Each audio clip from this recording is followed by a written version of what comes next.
Let me set this up. Okay, so I got my coffee. It is later in the day. I was working. I was on my computer for like majority of the day, majority of the morning. So I'm getting my coffee kind of late, but I'm just gonna jump into it. I don't like to say much. I just like to jump into my videos. So what I wanted to just sit here and say, like, yeah, you guys read the title, and people don't understand. When I did not graduate, a lot of people made a lot of comments, and it was more hurtful because the people that said it were people that I loved and that were closest to me. You know, a lot of people would tell me what other people said, like people that cared about me, or I would overhear other people say comments and stuff like that. When it's somebody that you love and you care about them and you want them to like help you like enlighten your spirit, you know, and give you like words of encouragement, sometimes it doesn't work like that. During this time, like it's not like I just didn't graduate just to not graduate. Like I had a dad that was paralyzed and that was at home and that was very, very sick, right? And I was very close with my dad. My dad got hurt when I was in, I believe, the 8th grade, right? So in like freshman, sophomore year, I did great. Like grades, everything, like it was the best time of my life. Oh god damn, that's hot.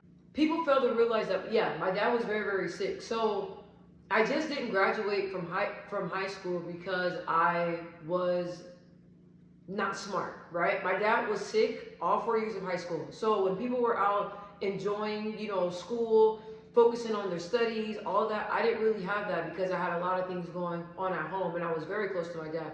So I was always taking care of him and staying home because I wanted to take care of him. And plus my dad felt comfortable with me staying home than, you know, other nurses and different things like that. But I don't really want to shine light on that because that's not I don't want to get into that.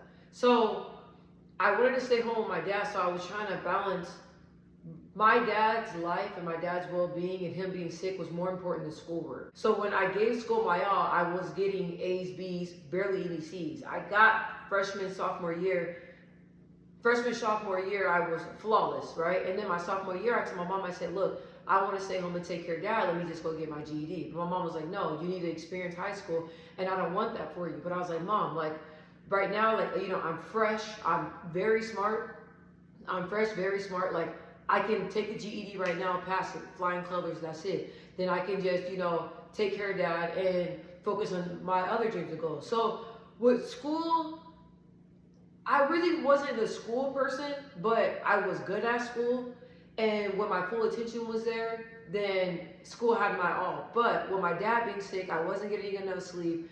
I will help take care of my dad and did not go to sleep until like 3 or 4 o'clock in the morning, and then get up at 3, 4 o'clock in the morning, then get up at like 5:30 to go to school. So when I was at school in classes, I would fall asleep. I was very private, so a lot of my friends did not know what I was going through. A lot of them didn't know. Only my cousin knew because he was around all the time, so my cousin knew what was going on. And then my this other person that I call a brother, he knew as well. So like they knew what was going on, but everybody else did not know. The teachers, nobody really knew. We were very popular, my brother and I, in high school, so I'm pretty sure that other people found out and knew about it from other word of mouth, but I never said it. So I'll be falling asleep, halfway asleep, and it sounds kind of crazy, but I had other friends that were helping me and knew that something was going on. So they will like try to take tests for me. My one friend was like, what's wrong? Why are you like so sleepy and you can't stay awake? Like, what's going on? And then he swapped papers with me. And then he will like, you know, try to do work and all that stuff. And yeah, we got caught. The teacher really liked this. And he liked me a lot. He was like, look, if you give my shell another answer, I'm going to crumble your paper up. My friend was like, God damn it, see, you got me trouble. I said, bro, you wanted to help me out. I told your ass. I said, bro, don't blame me. I told you, no, I'm good. Like, I'm awake. I can do it. But the teacher embarrassed them. That's what my friend was really mad about. But the teacher didn't say anything. The teacher pulled me to the side and then was talking to me and just told my friend, hey, like, you know, I know you try to help her out, but you know, you're not able to do that. I'm back. Sorry, I had to do something. So yeah. So my friend, I told you guys about the story about us getting caught with the paper or whatever. So a lot of people, I really didn't open up about my feelings and different things that I was going on through my life like that. Only the people that, like my family members, really knew what was going on. And my dad was very vocal to, like, you know, some of his family members about, like, you know, everything that was going on and different things like that. So My friends didn't really know, but my mom encouraged me to like still go to school dances, go to parties, and really be involved in school. So when I was in high school, I did a lot. I did a lot of sports. I did everything. I was sophomore homecoming queen. Like I did a lot. So with sophomore homecoming queen, to talk about more trauma, my uncle, dang. So you guys know when you're sophomore homecoming queen and all that, they announce it, they have this big ceremony at the homecoming dance. I didn't even go to the dance. I don't even know what happened or anything, but I didn't even, I think it was, no, is it for sophomore? I'm not for sure. I don't know if it's for like, just the seniors, I'm not for sure. But there's sophomore, the dance, because I was sophomore homecoming queen, and my uncle was murdered. And the reason why I'm sharing all this, because this is real life, okay? This is my life. If I wish my life was perfect, I wish I didn't have all this stuff going on, but that's not reality. And I'm just going, like I said, I'm always honest, and honesty is what I stick to. So my uncle was murdered the night before the dance. So I didn't even, I wasn't thinking about, I didn't care about no dance, no sophomore homecoming. I didn't care about none of that shit. I didn't care about none of that. My uncle and I were extremely close, very close, very close. So after that, I didn't really care about all that stuff. But I just had a lot of different things in my personal life, and I just didn't open up to people like that. Like I have friends, right? We were really close, ace boom coons like this. But when it came to my personal life, I've never felt close enough to share anything with anybody. But a lot of people that I did care about, and that were my friends, it didn't take a scientist to see like what was going on. You come over to my house, you see my dad's in a wheelchair, you see different things that's going on in the house. Like I didn't have to say much because the obvious was so loud, you know? So I had a lot of support. So me trying to balance everything that was going wrong in my personal life is bled into my school life. So I didn't care about school.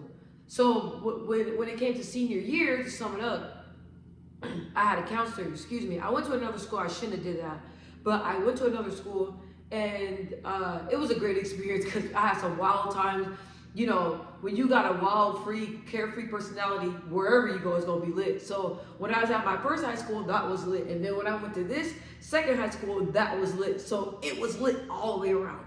So when I went there, I had a counselor, and the counselor was telling me like, hey, like, you know, I am aware that I don't know who the hell told her, maybe I'm my mom, I don't know, but I am aware, like, you know, you have some things going on, whatever, you know, we have some programs you can take, you can stay after school, all this other stuff. So there was periods of time where I would miss like 2-3 weeks of school because my dad was in and out of the hospital and different things like that.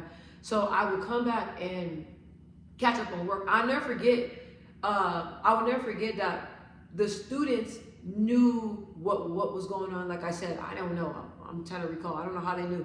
But I walked in after being gone for like 3 weeks, and when everybody, the whole classroom see me, everybody was cheering and clapping and all this stuff. And I was like, wow, like, damn, like y'all fuck with me like that. Like it was super, super cool. So I missed a lot of school, and I was trying to play catch up because I was like, dang, graduation's coming, and my dad died and everything. Senior year, I had a lot of stuff going on. So I'm like, okay, so all I need is a half a credit, right? So I bust my ass, half a credit. She was like, my counselor was like, look, like, I know you've been working hard, so a half a credit, okay, whatever. So just for math. So I'm busting my ass and all this other stuff, and I'm like, okay, like I did everything. I did all I could possibly do. And then the day before graduation, she came out and she was like, hey, I hate to tell you this, but you're a half a credit short. You're not gonna be able to walk. But, and she was telling me different options, and I was so shattered. I was shattered. I was so shattered, I'm like, okay, but why you didn't tell me this shit like ahead of time? You told me if I attend these programs, if I do all this stuff, I'll be able to graduate. It's only a half a credit. Why would you tell me last minute, a day before I graduate? Like, you told me, look, you're doing great, there's hope, all this stuff, and then a day before graduation? No? Like, y'all know my circumstances. So I didn't walk. She was like, well, you could always come back to school next year. You could do this half a semester, or you could just go to summer. summer school, knock it out, but you're not gonna be able to walk. I'm like, a half a credit, like bro, like a half a credit. Now, if I was still at the other school, I was really well known at that school, so I knew for a fact that they will, work with me and different things like that. And they did it before with other students. Like, if you don't graduate, you can still walk, but then you still have to go to summer school. So, but this school, I was new to there. I didn't really know everybody, like it was like that. So I was so devastated. I went to my brother's graduation and I had glasses on because I was crying the whole time. And I'm going there.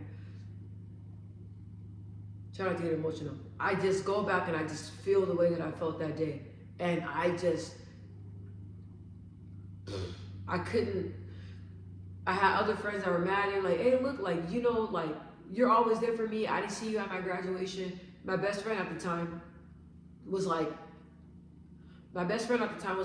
I was looking for you at graduation, bro, and you were not there. Like, this is a big moment for me. And I was just like, look, I got to see about myself right now. I'm going through a lot of stuff that I don't think nobody will understand.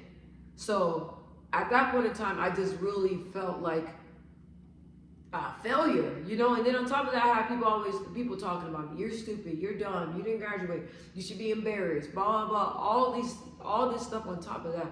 But how I handle that is like, bro, I don't give a fuck what y'all saying, because at the end of the day, I know the reason why I was half a credit short. Half a credit. When people were saying all that stuff, I'm like, I didn't care about it, because I'm like, look, I know my situation. My situation's messed up. There's nothing I can do about it. And I had the option to go to summer school. I didn't. I needed time to really regroup because I was so traumatized.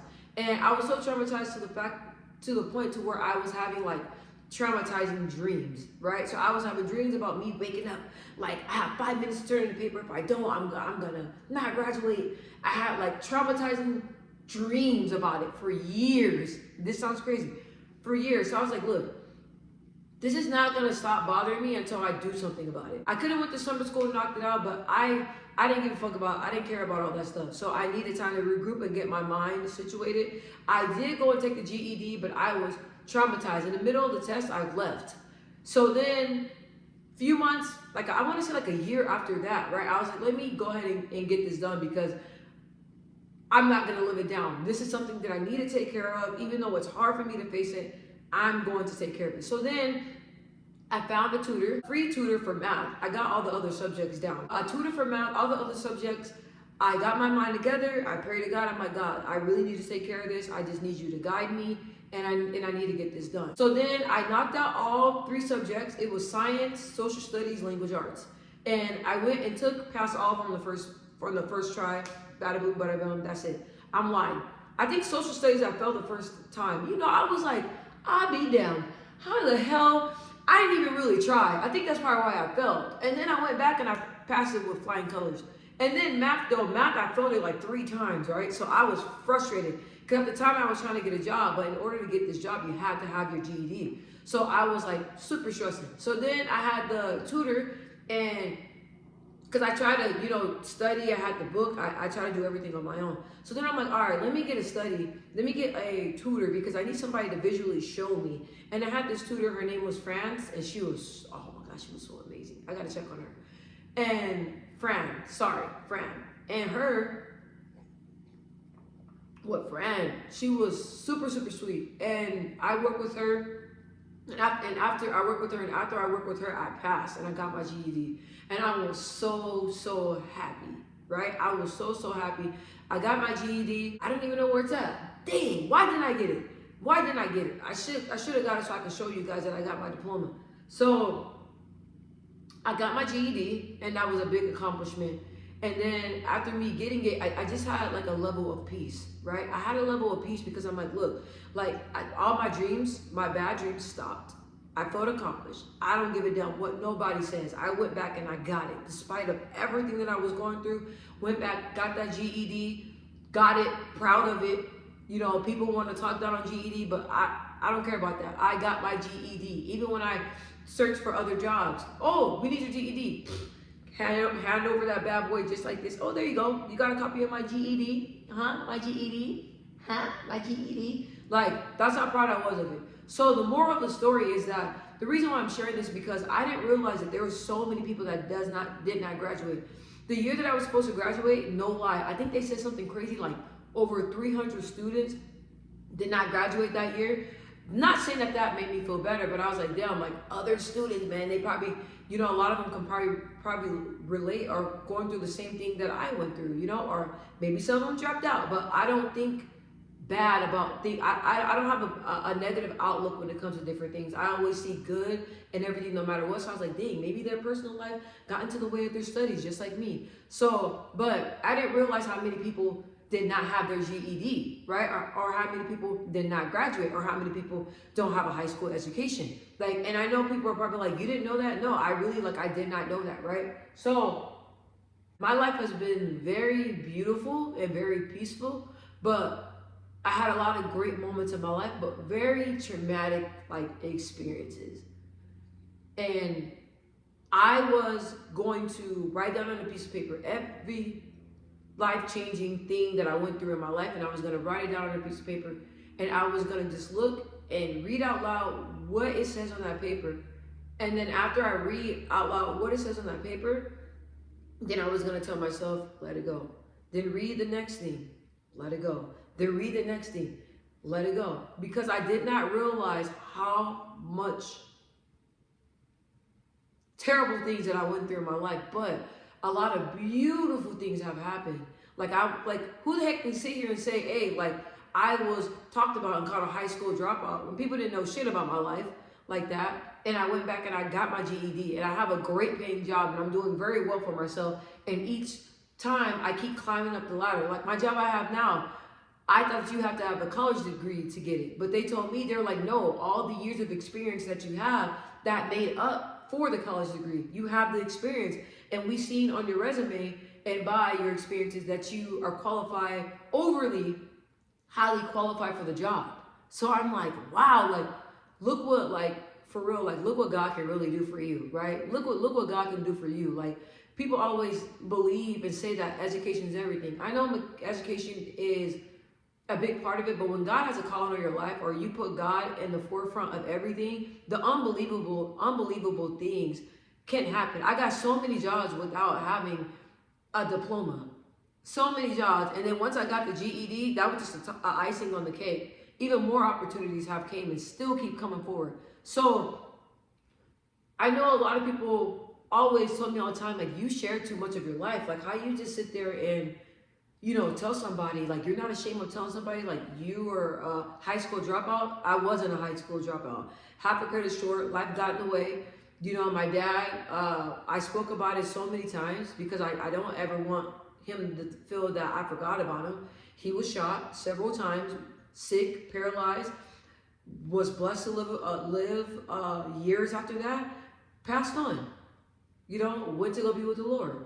And then I had that whole traumatic experience all the way down from us not even know where he's at, to getting a phone call, to going to the hospital, and they didn't even know if he was gonna live through the next night. Like, that's really like what it was, right? And I'm a little girl, 14 years old, trying to process something like this, trying to go to school, trying to act like everything's okay, trying to interact, trying to still make a future of myself. And a lot of things did not go my way. Like, I always wanted to go to a school for theater of arts, because I sing, I used to act. I had so many talents, but that was always my dream. But I could not do it because and I don't want to cry, but because I don't want to cry.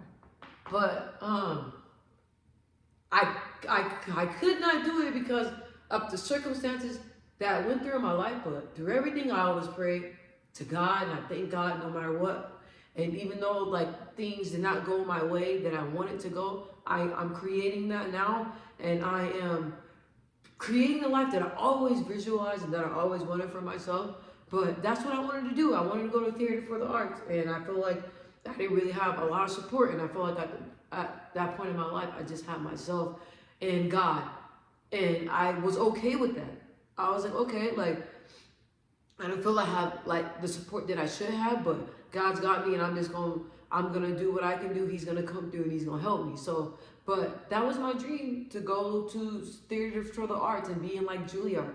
But it did not always happen that way. But the way my life played out, it went in a totally different direction that I could ever imagine. Like, I just thank God in all things, even when things go bad in my life. Like, I just continue to thank God. Like, continue. And I'm gonna share my story. I'm not gonna be ashamed of it. What is there to be ashamed of? What is there to be ashamed of? I want you to hear my story. I want you to hear where I came from, what happened to me. Me not graduating, people talking about me, people saying all this stuff, and people, what used to piss me off is that people would talk to me like I didn't have an education. Okay, just because I don't have the goddamn paper, I'm still very intelligent. I can hold a conversation. Like, don't talk to me as if I'm incompetent. Okay? Life got in the way. That happens. Life got into the way. Life got into the way. That's why my life went the way it went. But I went back and I got my shit. And I got my GED. And I'm super, super proud of that. And I'm not ashamed of it. It is what it is. And it is what it is. So, I just hope and pray that this video helps somebody. If you're in a situation like this, or you're thinking about furthering your education, or you're thinking about getting a GED, get your GED. And now you can take it online. You can schedule an appointment. I think it was www.ged.com, I believe. It's been like 2 years since I got my GED, but you could go on there. You can schedule, find a college or a place nearby you, and you can schedule and just go take the test in person. Like, that's how simple it is. You can set up everything. You can do it on your own. You can hire tutors. It's a way. It's a way. And sometimes it's really, really hard, right? But it's going to be worth it at the end. I had some times where I was like, fuck this GED. Excuse my language, but I was like, man, this shit, with that math, every time I felt it, I would cry. Because it was like a 145 points to get it. And man, I would get like 143. One time I got 144. And then they time you. They time you on top of that. So the last time I got it, I was like, look, bro, I'm going to pray, take my time. I seen all these questions 3-4 times before when I failed. So I'm just going to slow down, because the only thing about math is like, it's like remembering. That's all it is. It's remembering stuff. And I feel like my mind is always so crowded, so it's hard for me to remember things. But I was like, took a deep breath, took my time, didn't pay attention to the time, and skipped over questions I didn't know. The questions I was confident over, I took them. Like, I came up with all types of strategies. And then where I took the test, that it was super, super far from where I lived, because COVID was so bad at the time that they were shutting all the colleges down. So I had to drive like an hour out. But shit, for me to get to the goal and accomplish the goal, I drove all the way an hour out. So words don't define me. I don't give a damn what anybody says. Honestly, I don't give a damn what anybody says. Because I went back and I'm able to even say, you know what I mean? Like, I got my GED.